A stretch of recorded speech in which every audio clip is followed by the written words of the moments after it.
तो एक बार फिर से आप सभी का स्वागत कर रहा हूँ मेरे इस नए वीडियो के साथ। यहाँ हम विचार कर रहे हैं मार्च के महीने के बारे में। और जो मार्च का महीना है, नए साल का ये तीसरा ही महीना है। अगर आपका धनु लगन है तो आप इस मंथ को अब कैसे कैसे प्लान कर सकते हो। यहाँ पे जो आपका लगन चार्ट ये नजर आ रहा है आपको स्क्रीन पर, कुछ ऐसे ग्रहों की स्थितियां आपको दिखेंगी जब भी आप मार्च का गोचर अपने लगन चार्ट में अप्लाई करेंगे।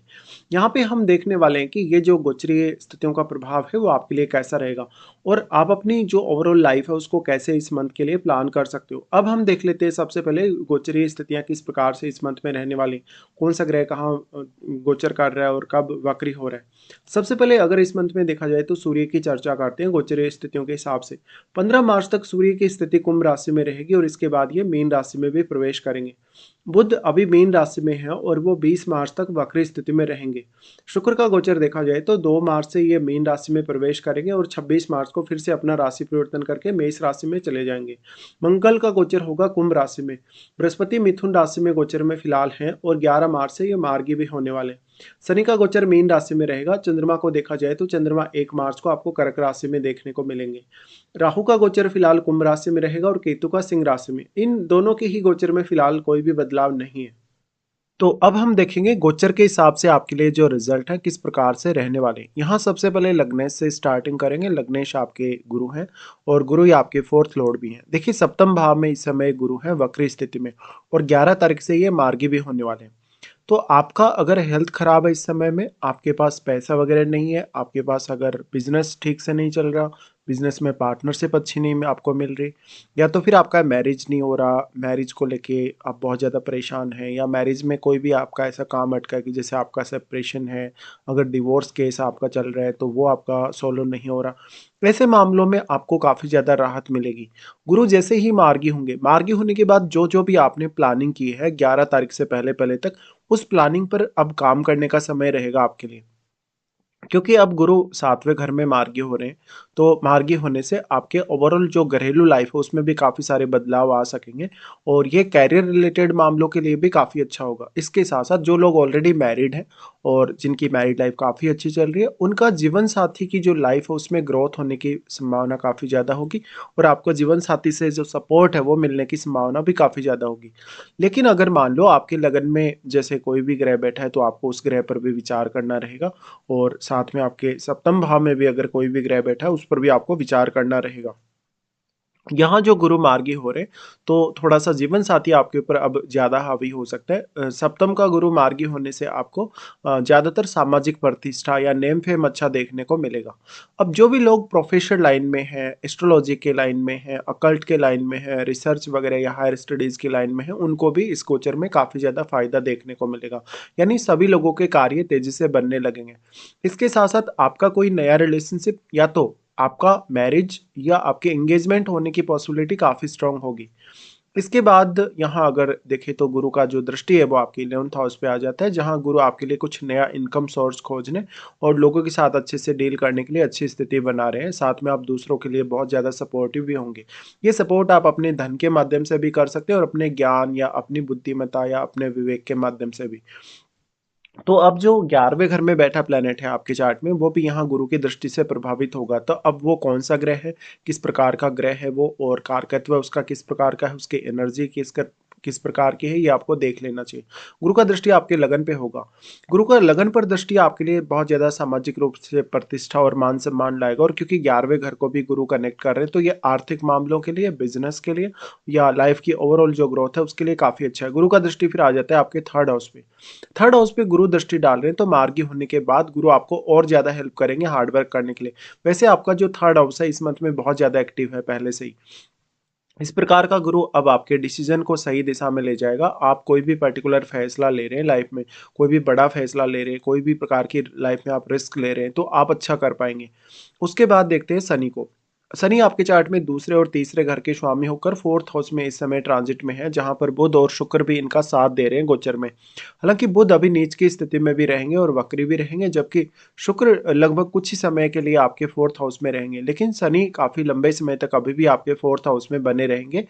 तो फोर्थ का शनि कहीं न कहीं आपके घरेलू जीवन में थोड़ा ज़्यादा अनुशासन लाएगा, आप में बहुत ज़्यादा डेडिकेशन भी लाएगा, पारिवारिक मामलों को सँभालने और पारिवारिक मामलों को मैनेज करने के लिए भी शनि आपको और ज़्यादा सीरियस बनाने वाले हैं। तो इस प्रकार से आप अपना घरेलू जीवन में कोई भी बड़ा अहम फैसला लेना चाहें, घर वगैरह खरीदना चाहें, प्रॉपर्टी वगैरह खरीदना चाहें, तो एक अच्छी स्थिति का निर्माण यहाँ हो रहा है। शनि का दृष्टि फिर आ जाता है आपके 6th हाउस पे, जहाँ पर आपकी रूटीन लाइफ और आपकी डेली लाइफ को मैनेज करने में शनि आपकी काफ़ी ज़्यादा हेल्प यहाँ कर रहे हैं। शनि का दृष्टि फिर आपके 10th हाउस और आपके लगन पर रहेगा। 10th हाउस पर जो दृष्टि रहेगा, कैरियर के मामले में अभी भी आपको बहुत ज़्यादा एफर्ट्स लगाने की आवश्यकता है अगर आप जॉब वगैरह कर रहे हैं। तो ऐसा शनि आपको कैरियर में ज़्यादा अच्छी स्टेबिलिटी देगा और कैरियर के प्रति उतना ही ज़्यादा डेडिकेटेड बनाएगा। इसके साथ-साथ शनि आपसे मेहनत बहुत ज़्यादा ले रहे हैं इस समय में, और क्योंकि जो आपके 10th लॉर्ड है वो भी इस मंथ में वक्री स्थिति में है, तो कोई नया अगर आपको प्लान हो कैरियर के लिए, कुछ नई प्लानिंग करके आपको चलना है, कैरियर में कुछ आपको बदलाव वगैरह करना है, तो वो आप इस समय सोच सकते हैं। फिर इनका दृष्टि आपके लगन पे ही आ जाता है। देखिए, शनि का लगन पे दृष्टि का आना सबसे पहले, क्योंकि 4th हाउस में शनि ट्रांजिट कर रहे हैं, इसलिए पारिवारिक मामलों पर आपका थोड़ा ज़्यादा फोकस रह सकता है और आपके रिश्तों पर भी। तो इस हिसाब से शनि आपको बहुत ज़्यादा डिसिप्लिन देने वाले हैं और स्वास्थ्य में आपके बहुत ज़्यादा उतार-चढ़ाव इस समय में नहीं होगा। अब लेकिन लगन में बैठे हुए ग्रह पर विचार आप अवश्य कर लीजिएगा। अब इम्पोर्टेंट इसलिए भी है शनि का गोचर, क्योंकि वो आपके जो दूसरा घर है और तीसरा घर दोनों को ही रिप्रेजेंट कर रहे हैं। हालाँकि इस मंथ में देखा जाए, जो तीसरा घर है आपका वो बहुत ही ज़्यादा एक्टिव है वैसे भी।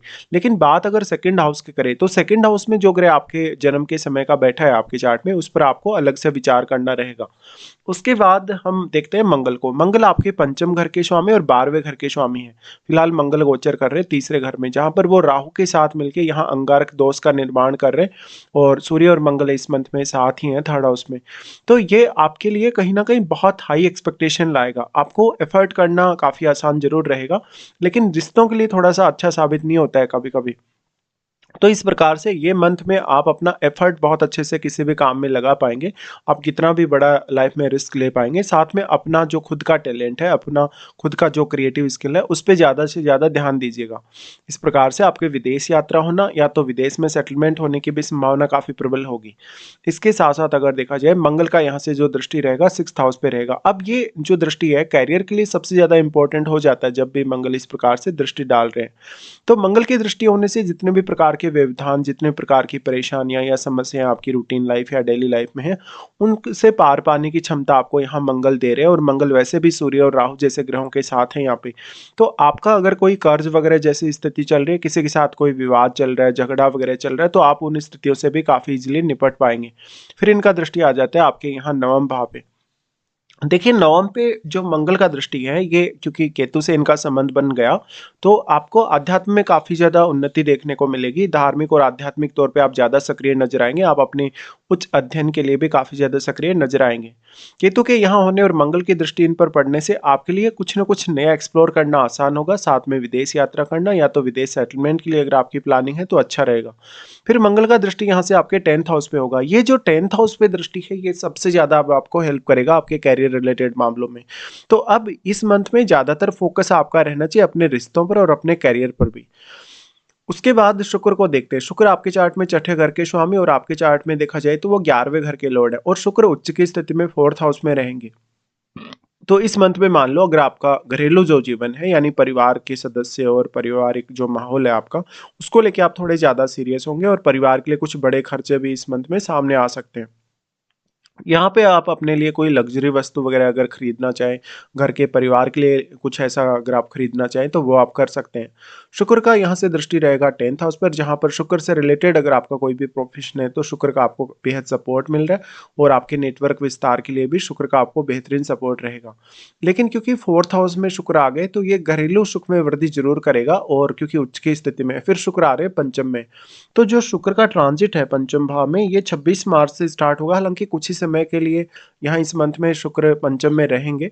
तो निश्चित तौर पे आपका लेकिन कोई भी प्रेम संबंध का बनना, अपने क्रिएटिव टैलेंट में वृद्धि होना, या धन के मामलों में शुक्र का आपको बेहद सपोर्ट रहेगा। साथ-साथ में आप बहुत ज़्यादा क्रिएटिव नज़र आएँगे, अपने टैलेंट पे आप ज़्यादा से ज़्यादा इस समय ध्यान दे पाएँगे। शुक्र आपके चार्ट में क्योंकि 6ठे घर के स्वामी हैं और 11वें घर के स्वामी हैं, तो शुक्र यहाँ पंचम में आने की वजह से आप अपने खुद के टैलेंट या अपने नेचुरल स्किल्स की वजह से अपने लिए कुछ ना कुछ नया इनकम सोर्सेज खोज सकते हैं।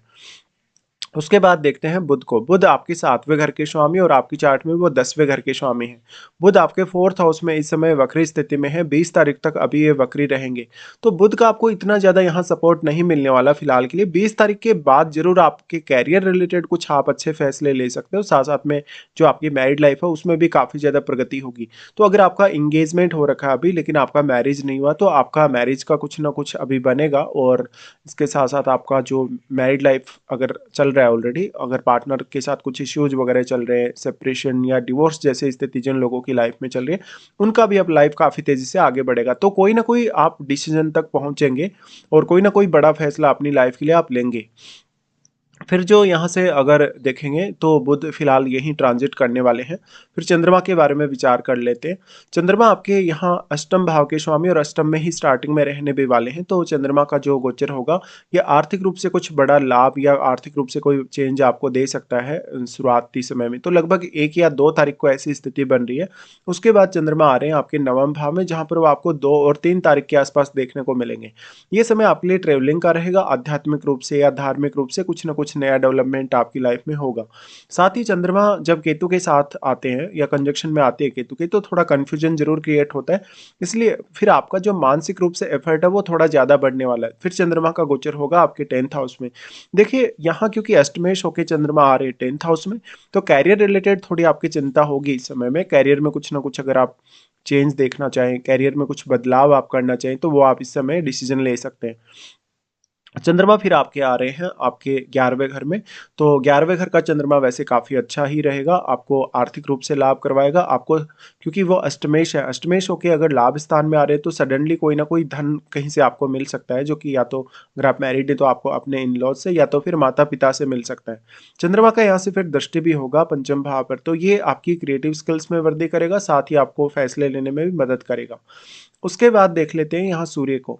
सूर्य आपके नवम घर के स्वामी हैं और फिलहाल सूर्य का गोचर आपके 3rd हाउस में है, जहाँ मंगल के साथ और राहु के साथ वो रहने वाले हैं। हालांकि यहाँ जो ग्रहण दोष है उसका निर्माण जरूर हो रहा है, तो ऐसा जो सूर्य है वो पिता के साथ रिश्तों को लेकर अच्छा नहीं है और अपने भाई बहनों अपने रिलेटिव्स के साथ रिश्तों को लेकर भी।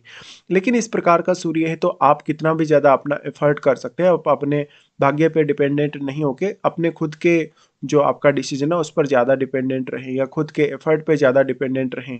सूर्य फिर यहाँ से आ जाते हैं आपके 4th हाउस में, जहाँ पर 15 तारीख को वो अपना राशि परिवर्तन कर लेंगे। 15 के बाद से आपके कैरियर में कुछ बड़े फैसले आप कर सकते हो, या फिर 15 के बाद से आपको जैसे कैरियर में बहुत ज़्यादा मान सम्मान या रेपुटेशन आपको देखने को मिलेगी अपनी। साथ ही करियर में कुछ बड़ा आप डिसीजन लेना चाहिए करियर रिलेटेड मामलों में, या तो प्रमोशन वगैरह के लिए आप देख रहे हैं या करियर में कोई ना कोई बड़ा बदलाव करने के लिए आप देख रहे हैं, तो वो आप विचार कर सकते हैं। इसके बाद हम आगे बढ़ेंगे और देखेंगे कौन कौन से आपके लिए इस मंथ में अच्छे दिन है, कौन कौन से कुछ खराब दिन भी आपके सामने आने वाले हैं।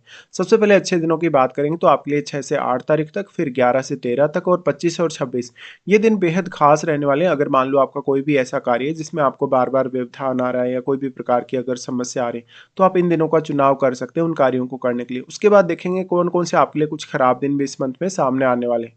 चंद्रमा का गोचर जब वृषभ में होगा तो 23 और 24 को ये स्थिति बनेगी। इस दौरान आपका रूटीन खराब हो सकता है। आपने किसी को पैसा दिया तो वो पैसा आपके पास लौट कर वापस नहीं आएगा। आपका किसी से विवाद या झगड़ा हो सकता है, या तो आपको अपने काम करने में एफर्ट बहुत ज़्यादा करना पड़ेगा। चंद्रमा का जब कर्क राशि में ट्रांजिट होगा तो 1 तारीख, 27 तारीख और 28 तारीख ये 3 दिन के लिए ये स्थिति बनेगी। चंद्रमा का ये गोचर आपके आर्थिक मामलों में कुछ बड़ा बदलाव ला सकता है। आपको स्ट्रेस या एंग्जाइटी का भी सामना करना पड़ सकता है। चंद्रमा फिर जब आपके 12वें घर में ट्रांजिट करेंगे 9 और 10 को ये स्थिति बनेगी। इस दौरान आर्थिक रूप से आपका कोई खराब फैसला हो सकता है। आपको स्वास्थ्य से जुड़ी हुई समस्याओं से गुजरना पड़ सकता है। आपकी रात्रि की जो नींद है वो डिस्टर्ब हो सकती है। तो ये कुछ दिन ऐसे हैं जहाँ पर आपको कुछ परेशानियां रहेंगी। फिलहाल हम यहाँ पूरा डिस्कशन कर चुके हैं। आपको वीडियो देखने के लिए धन्यवाद।